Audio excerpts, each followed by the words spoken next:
কি লাগবে ভাই? ভাই আপনার দোকানে ভালো ভালো কোয়ালিটির কি কি মাল আছে? আমার কাছে দুবাই শেখের পরা জাইনিং শুরু করে আমার কাছে সবই আছে। আপনার কি লাগবে? ভাই আমার কয়টা ভালো ভালো গেঞ্জি দেখান। ভাই বসেন।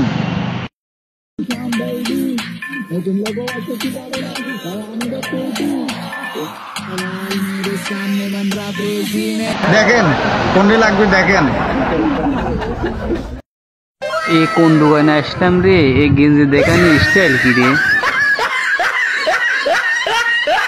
এডি লেবো না এডি লেবো, এডি লেবো না এডি লেবো, এডি না এডি? ভাই এই গেঞ্জির রেট কত? ভাই ওটার দাম 1050 টাকা। শালার এই গেঞ্জির দাম বলে 1050 টাকা? চলি আইসি না নিলে হচ্ছে না। না অন্তত 500 টাকা কম কই দেখি দেয় নাকি। ভাই খালি 500 দেন, টাকা দেন ভাই, টাকা বাই করে। কি শালার 500 কইলাম দিবেন কতটুকু টাইম দিলি না? কি দোকানদার রে? বুঝলাম না, গেঞ্জি কিনবে এসে ঠকলাম নাকি?